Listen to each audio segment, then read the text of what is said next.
président tribal, un président qui envoie en exil son propre peuple du Kasaï, un président qui accuse son peuple de rebelle. Et comme vous insistez, attendez-vous à ce que nos provinces fassent acte à l'autodétermination. Car en 2023, préparez-vous à commettre le second génocide.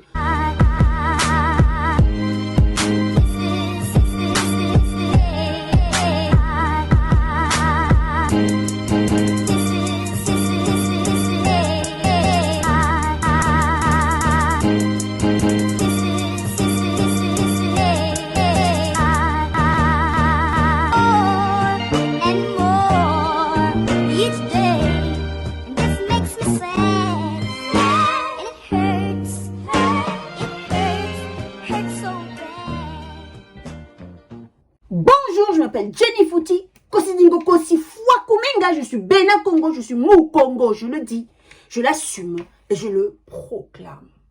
Qui est l'auteur de cette misère? Donc vous croyez vraiment les Congolais zoba au point que Mouto Azonyo Kolangai n'a pas saïdi sous 5 ans à continuer Konyo Kolangai, sincèrement. Non, et on les crétinise. Vous avez entendu? Oui, vous la communauté internationale, ce n'est plus un secret. Tout le monde le sait que c'est vous, Monsieur Biden, Macron, Johnson, Madame Merkel, Monsieur le Pape, qui nommez les présidents africains. Vous avez entendu votre gouverneur de la RDC? Il a dit que le peuple congolais ne sont pas des idiots à vouloir confier un second mandat à une personne qui les a fait souffrir au premier mandat. Alors lorsque vous allez organiser votre semblant d'élection en RDC pour nommer votre pantin, pion, mouton, gouverneur, prenez compte de ces paroles de M. Tshilombo. Car en 2023, préparez-vous à commettre le second génocide pour vos intérêts. Sérieux? En 2022, vous avez encore cette haine envers les Congolais? Avec toutes les richesses que vous pillez chez nous, et vous nous avez nommé un président qui est en train d'enterrer les Congolais. Un président qui est en train de diviser les Congolais. Un président qui envoie en exil son propre peuple du Kasaï. Un président qui ne témoigne d'aucune compassion sur les morts à l'est de son pays. Un président qui accuse son peuple de rebelle, tandis que le rapport Mapping et les experts de l'ONU disent le contraire. Un président qui appelle les rebelles qui tuent à l'est de son pays mes frères. Un président qui accepte d'annexer son pays avec les pays ennemis qui continuent à tuer à l'est du pays. Un président qui comptabilise plus de 200 voyages, 100 mariages et anniversaires. 4 naissances avec 3 femmes différentes dans un pays en guerre. Un président dont l'entourage familial est passé du SMIC aux indemnités chômage, allocation femmes seules, à milliardaire en 3 ans. Toute la famille Tshilombo possède des carrés miniers en RDC en infligeant une dette de plus de 8 milliards aux Congolais en 3 ans seulement. Un président tribal qui a fait des institutions de l'État le Kasaï Power en méprisant et en dédaignant tous les autres tribus qui constituent la RDC, en les écartant du pouvoir. Un président qui nomme 80% des Kasaïens sur les 300 conseillers à la présidence. La Cour constitutionnelle, Kasaïen. Cour de cassation, cour d'appel, parquet de la Gombe, Kasaïen, greffier général, banque centrale, la CENI, Kasaïen. Et j'en passe pour les ministres. Un président dont le gouvernement détourne tout sur leur passage. Même l'argent dédié à l'éducation n'a pas échappé à leur ventre. Et M. Tshilombo se permet d'insulter nos enseignants. Alors pour les 15 gouverneurs fraîchement élus, 11 sont de l'UDPS. Mais malgré tous vos pions, M. Tshilombo, que vous avez placés partout sur les postes stratégiques du pays, sachez une chose, que le Congo ne sera jamais dans l'Eastern Africa country que vous êtes en train d'élaborer. Un président qui insulte nos policiers et militaires, la frustration de l'échec que vous représentez et la culpabilité de la trahison que vous aurez à justifier un jour au peuple congolais qui vous fait déborder des ignominies. Les Congolais ne sont pas dupes d'accepter que leur pays actuellement en guerre contre le Rwanda et l'Ouganda puisse devenir un pays commun avec ses ennemis, avec ses agresseurs. Et notre pays vient d'adhérer dans l'East African Communauté.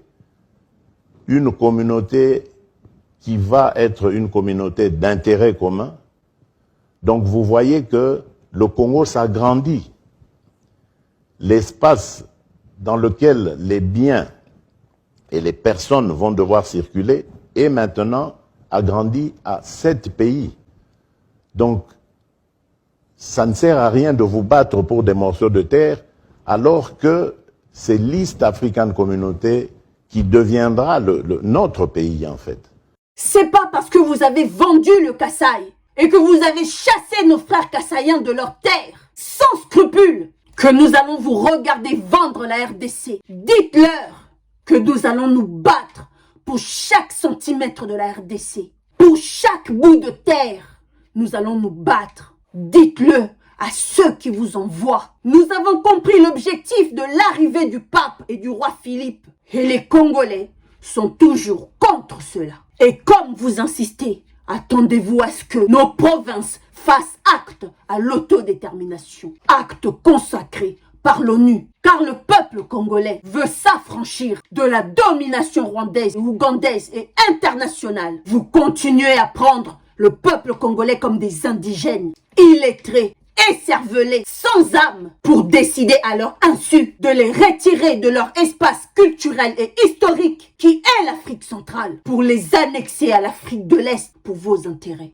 Vous avez demandé la permission à qui? Vous avez demandé l'avis des Congolais? Un peu de respect, s'il vous plaît, au peuple congolais. Nous sommes des citoyens du monde comme vous, et nous allons nous battre pour faire respecter l'Afrique et l'Africain. Et notre pays vient d'adhérer dans l'East African Communauté. Une communauté qui va être une communauté d'intérêt commun. Donc vous voyez que le Congo s'agrandit. L'espace dans lequel les biens et les personnes vont devoir circuler est maintenant agrandi à 7 pays. Alors, Monsieur Tshilombo, le Congo ne va pas s'agrandir en l'annexant aux 6 petits pays de l'Afrique de l'Est. Et vous savez pourquoi? Parce que le Congo est déjà grand.